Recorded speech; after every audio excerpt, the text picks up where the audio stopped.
मैं ग्रामीण क्षेत्र के युवाओं को हर वो साधन और ज्ञान निःशुल्क प्रदान करने में लगा हूँ जो महानगरों में लाखों रुपए खर्चने के बाद प्राप्त होते हैं। मैं शपथ लेती हूँ कि विद्यार्थी मेरा धर्म है, मानवता की सेवा करना मेरा परम लक्ष्य है। राष्ट्र की उन्नति में मैं सदैव तत्पर रहूंगी। अपने कर्तव्य मार्ग पर आगे बढ़ते हुए एक स्वच्छ, सुंदर तथा भ्रष्टाचार मुक्त मैं भारत का निर्माण करूंगी। जय हिंद। प्रकाश में हम लोग अब तक जो है विवर्तन पढ़ चुके हैं। विवर्तन पढ़ेंगे आज। क्या अपवर्तन पढ़ चुके? प्रकाश का अपवर्तन, आंतरिक परावर्तन, परावर्तन, पूर्ण आंतरिक परावर्तन और क्या क्या वर्ण विक्षेपण, ये सारी चीज़ें जो है प्रकाश के गुण हैं। इन सारी चीज़ों को हम लोग पढ़ लिए। आज प्रकाश के बारे में कुछ और चीज़ जानेंगे, जैसे प्रकाश का क्या होता है, विवर्तन होता है और प्रकाश की किरणों का व्यतिकरण होता है। ठीक है, तो ये बहुत ही अद्भुत टॉपिक है प्रकाश। इससे बहुत सारे प्रश्न बनते हैं, तो इनको समझना इसलिए ज़रूरी है। अब जो है प्रकाश का विवर्तन या डिफ्रैक्शन क्या होता है। विवर्तन जैसा कि शब्द से ही पता है कि देखो प्रकाश तो वैसे सीधी रेखा में चलती है। जैसे हमारे पास क्या है, एक टॉर्च है, ठीक, लेजर टॉर्च है। अब इसकी प्रकाश जो है सीधे जाएगी ना, सीधे प्रकाश सीधे चलती है। इसकी तरंगे जो है एक दिशा में गमन करती है।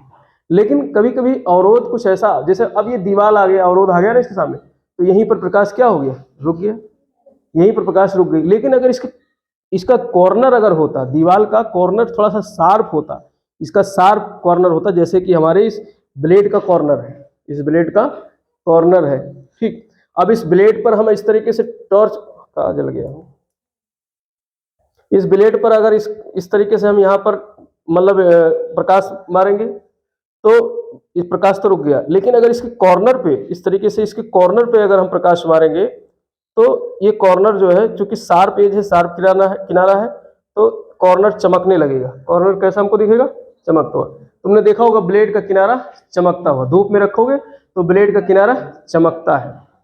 तो ब्लेड का किनारा चमकना, तलवार चमकना, चमक उठी तलवार, वो सन 57 की है, कौन सी कविता है ना।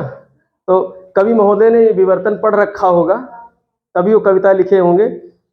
कोई ऐसे किसने लिखा था, सुभद्रा कुमारी चौहान की कविता है शायद।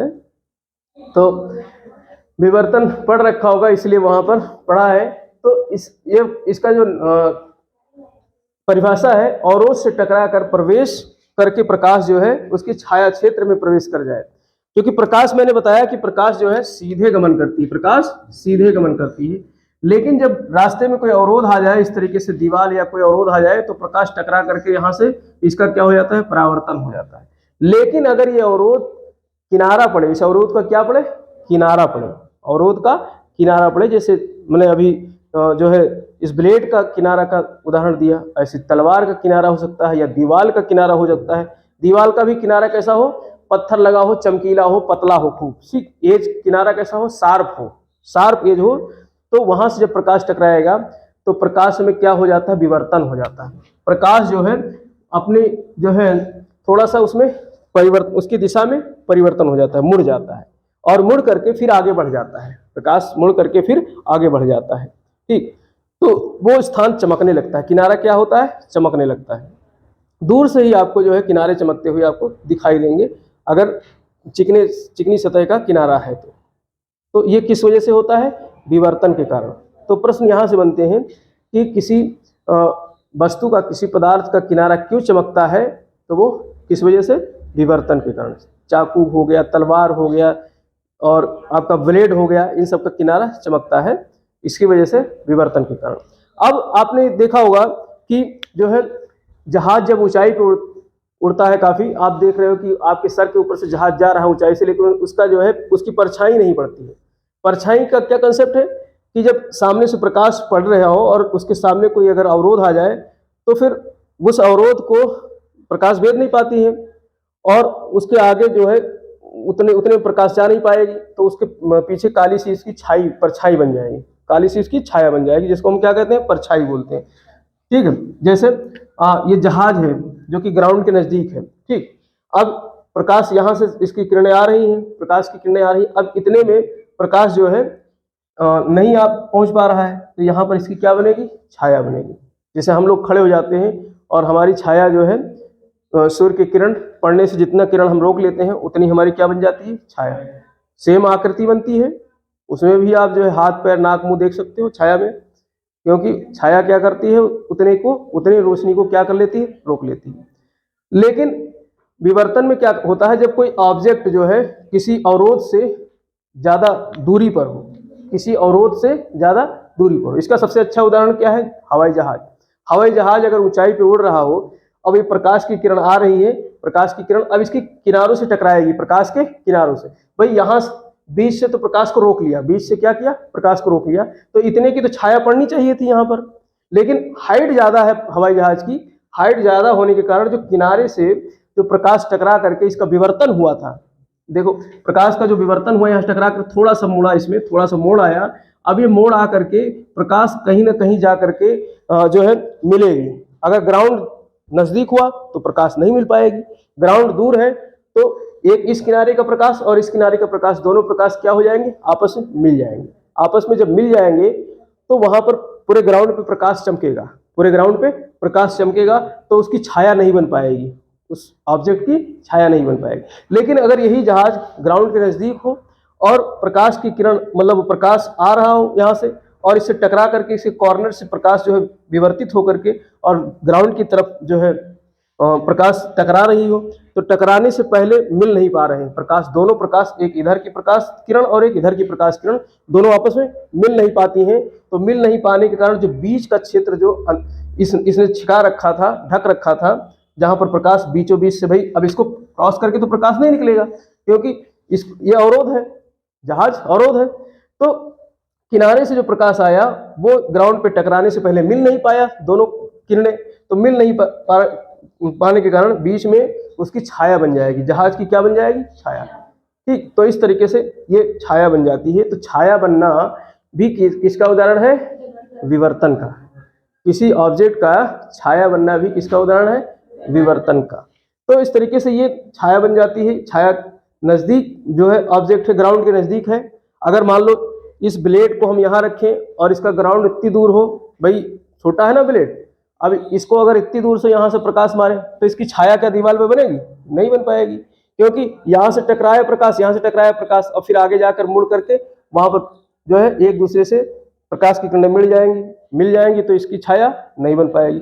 लेकिन अगर ग्राउंड के नजदीक इस तरीके से देखो, यहाँ छाया बन रही है, यहाँ छाया बन रही, दूर ले जाएंगे तो छाया नहीं बनेगी, नजदीक लाएंगे तो छाया बन जाएगी, क्योंकि जो प्रकाश दोनों तरफ से इसके किनारों से टकरा करके यहाँ पर पड़ रहा है तो वो इस पे आकर के आपस में मिल नहीं पा रही नजदीक से, तो नहीं मिल पाने के कारण इसकी छाया नहीं, मतलब छाया बन पा रही है, नहीं मिल पाने के कारण छाया। और जब मिल जाएंगे इस तरीके से दूर से आएंगी तो मिल जाएंगी, क्योंकि दूरी ज्यादा है, तो दोनों प्रकाश आपस में मिल जाएंगी, तो मिल जाने के कारण इसकी छाया नहीं बनेगी। तो इस तरीके से ये विवर्तन के कारण ऐसा होता है। तो तलवार के किनारों का चमकना, ठीक, ब्लेड के किनारों का चमकना, ये सब किसका उदाहरण है, विवर्तन का, प्रकाश के विवर्तन का।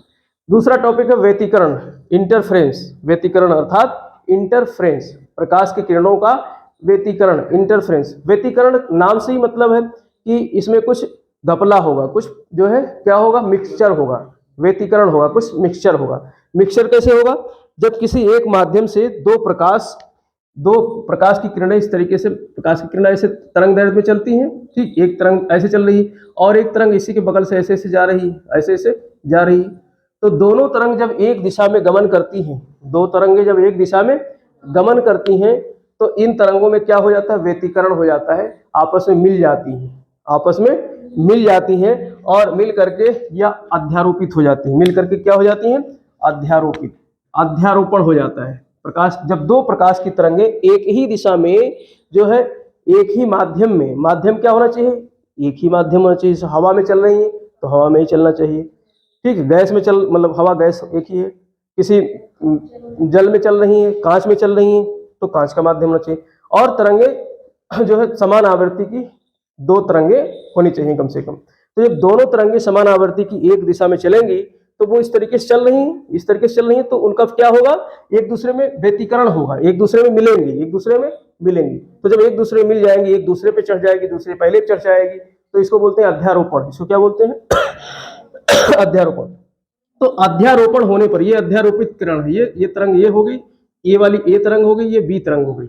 अब ये दोनों तरंगे चल रही हैं, तो दोनों का क्या हो गया, व्यतिकरण हो गया, दोनों एक दूसरे पे चढ़ गई। तो चढ़ने से अब एक प्रकाश की तरंग जा रही थी तो उसकी चमक थोड़ा सा कम थी, दूसरे प्रकाश की तरंग उसी के ऊपर चढ़ के चल रही है, तो फिर चमक क्या हो जाएगी, बढ़ जाएगी, प्रकाश की तीव्रता क्या हो जाएगी, बढ़ जाएगी। तो व्यतिकरण के कारण प्रकाश की तीव्रता क्या हो जाती है, बढ़ जाती है, प्रकाश की तीव्रता में वृद्धि हो जाती है, प्रकाश की तीव्रता में व्यतिकरण के कारण वृद्धि हो जाती है, क्योंकि दो प्रकाश की तरंगे आपस में एक दूसरे से मिल गई हैं, उनका अध्यारोपण हो गया है। तो अध्यारोपण के कारण क्या हो जाए, जैसे मतलब एक सीट है कागज की, ठीक, जैसे ये कागज की सीट है, अब इसको हम ऐसे देखना चाहते हैं, थोड़ा सा नजदीक दिखाई देगा, लेकिन अगर इसके ऊपर एक कागज और रख ले फिर देखें तो कुछ नहीं दिखाई देगा, क्योंकि तीव्रता, अब इसका घनत्व क्या हो गया है, बढ़ गया है। ऐसे ही प्रकाश की चमक है, जब एक प्रकाश की किरण जा रही है तो उसकी चमक अब उसकी मतलब अपनी होगी, लेकिन दूसरे प्रकाश की किरण जा रही है उसी के ऊपर चढ़ करके, तो फिर चमक बढ़ जाएगी कि नहीं बढ़ जाएगी। तो प्रकाश की चमक बढ़ जाती है किस कारण, व्यतिकरण के कारण, इंटरफेरेंस के कारण। अब इंटरफेरेंस का उदाहरण हम कहाँ देखते हैं, जैसे पानी का भरा हुआ टब है और इसमें मिट्टी का तेल डाल दो, सरसों का तेल डाल दो एक बूंद, फिर हमको वो तेल चमकता हुआ दिखाई देता है, तेल हमको चमकता हुआ दिखाई देगा, और उसमें मतलब एक तरीके से जो स्पेक्ट्रम हम देखते हैं प्रिज्म से लाइट को गुजार करके 7 रंगों के कलर, तो वो 7 रंगों के कलर जो है कुछ खिचड़ी तरीके से दिखाई देंगे, इस तरीके से ऐसे ऐसे मिले हुए ऐसे चमकेगा, अलग अलग कलर इस तरीके से दिखाई देंगे। आप देखना आज जा करके, ठीक है, कुछ इस तरीके से जो है पानी के जो है टब में, पानी से भरा हुआ टब हो, उसमें मिट्टी का तेल या सरसों का तेल डाल दो, तो उसमें क्या होगा, इस तरीके से जो है तरंग, वो क्या नाम है, चमक दिखाई देगी, जो स्पेक्ट्रम के रूप में जो रंग है वो फैल जाएंगे, वर्ण फैल जाएगा। तो ये किस कारण होता है, इंटरफेरेंस कारण। या फिर साबुन का बुलबुला जब उड़ता है, बुलबुला मतलब वो छोटे छोटे गोली से निकलते हैं, तो गोली देखो चमकता हुआ, देखा होगा शायद है? हम लोग जब कपड़ा वपड़ा खींचते हैं, धोते हैं, ऐसे पटकते हैं, तो उसमें से कुछ उड़ करके चले जाते हैं, फेना जो है बुलबुले बन करके, तो उस बुलबुले में जो है इंटरफेरेंस होता है, उसमें भी प्रकाश की किरणें आकर के टकराती हैं आपस में, तो उसका चमक बढ़ जाता है, और चमक बढ़ने के साथ साथ उसमें जो है प्रिज्म का भी काम करेगा वो, तो प्रिज्म का काम करेगा तो उसमें क्या हो जाएगा, तमाम 7 कलर निकल के आ जाएंगी, और 7 कलर कैसे होंगे, खिचड़ी टाइप की होंगी, खिचड़ी मिक्स हो जाएंगी इधर उधर ना, क्योंकि वहां पर मतलब दोनों प्रकाश की किरणें क्या हो गई, आपस में मिल गई हैं। तो दोनों प्रकाश की किरणें जब मिल गई हैं तो वर्ण विक्षेपण भी कैसा होगा, खिचड़ी टाइप का बनेगा, मिला हुआ बनेगा, जिसमें आप स्पष्ट रूप से नहीं पहचान सकते हो कौन सा कलर कहाँ पर है, वो मिक्स कलर बन जाएगा। तो इसी को क्या कहते हैं, व्यतिकरण, इंटरफेरेंस। तो ये सब उदाहरण है दैनिक जीवन के, उनसे आप देख सकते हो। तो पानी के बुलबुले की चमक का कारण क्या है, इंटरफेरेंस। प्रश्न यहाँ से आते हैं, पानी के बुलबुले का चमक का कारण क्या है, इंटरफेरेंस। और जो है तेल, पानी से भरे हुए जो है टब में तेल की बूंद डाल देने से तेल की बूंद चमकने लगती है, इसका कारण क्या है, इंटरफेरेंस। साबुन के बुलबुले की चमक का कारण क्या है, इंटरफेरेंस। तो ये प्रश्न यहाँ से बनते हैं। तो इस तरीके से विवर्तन और व्यतिकरण के कुछ उदाहरण हो गए, इनका कुछ जो है समझने का तरीका हो गया। तो ये छाया नहीं बनता है, ऊंचे उड़ते हुए जहाज की छाया नहीं पड़ती है, उसका कारण क्या है, इनके किनारों से टकरा करके प्रकाश मुड़ जाती हैं, और मुड़ करके शैडो रीजन को जो है उनको काट देती हैं। जो शैडो रीजन छाया, अब यहाँ पे अगर ग्राउंड आ जाए, देखो यहाँ पे अगर ग्राउंड कर दें तो यहाँ पे इसकी छाया बनेगी कि नहीं बनेगी, यहाँ पे भी छाया बनेगी, यहाँ तक छाया बनेगी, लेकिन ग्राउंड पे आते ही यहाँ से छाया इसकी क्या हो जाती है, खत्म हो जाती है, विलुप्त हो जाती है। तो ग्राउंड पे इसकी, हम क्योंकि ग्राउंड से ही तो देख रहे हैं, तो हमको छाया इसकी नहीं दिखाई देगी, लेकिन यहाँ पर ये छाया बनती हुई दिख रही है। ठीक, तो ये सब जो है विवर्तन के उदाहरण।